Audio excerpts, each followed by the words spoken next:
Pourquoi se faire détecter?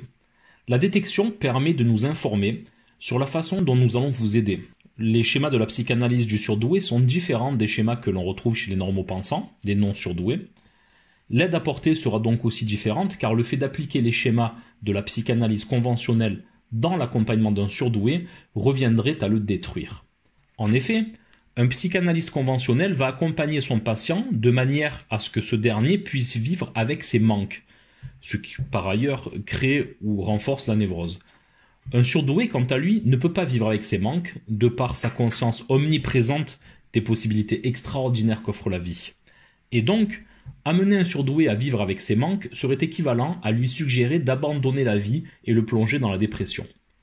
De plus, l'un des pouvoirs du surdoué est qu'il a la capacité de créer lui-même les solutions qui lui permettront de vivre selon son idéal, mais pour atteindre cet objectif, il est nécessaire d'effectuer un travail spécifique en amont. Pour métaphoriser, si l'on comparait un surdoué à une Formule 1, un moniteur d'auto-école chercherait, coûte que coûte, à ce que la Formule 1 puisse rouler en ville, s'arrêter au feu rouge, passer de longs moments dans les embouteillages, rouler sur des routes imparfaites et consommer du diesel. Vous comprendrez que la Formule 1, dans cet exercice de voiture normale, ne serait jamais aussi efficace qu'une Twingo. A l'inverse, un professeur de pilotage ferait attention à faire rouler cette Formule 1 sur un circuit parfaitement lisse, il ferait chauffer le moteur dans les règles de l'art, il ne la laisserait jamais tourner au régime du ralenti afin d'éviter une surchauffe fatale, il utiliserait le carburant le plus raffiné possible, etc. Et dans ces conditions, dans cet environnement, la Formule 1 pourrait s'exprimer à des niveaux de performance absolument inatteignables pour la Twingo. Vous comprendrez ici que le moniteur d'auto-école représente le monde de l'accompagnement psy conventionnel, alors que le professeur de pilotage représente le monde de l'accompagnement psy spécialisé dans la surdouance et composé uniquement de praticiens eux-mêmes surdoués. Enfin, pourquoi aller vers un praticien surdoué plutôt que vers un praticien normopensant s'ils sont tous les deux spécialisés en surdouance?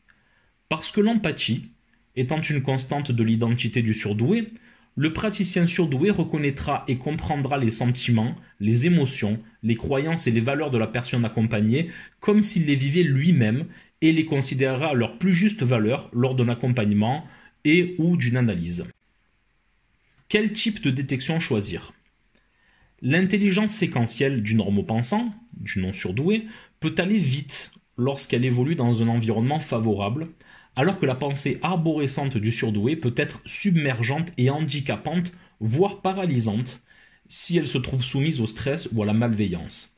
C'est la raison pour laquelle un normopensant peut réussir un test de QI, alors qu'un surdoué peut l'échouer, et c'est ce qui discrédite la fiabilité du diagnostic basé sur le test de QI. De plus, un test de QI coûtera environ 400 €, alors qu'une détection identitaire se fera en 2 à 3 séances maximum, au prix des séances.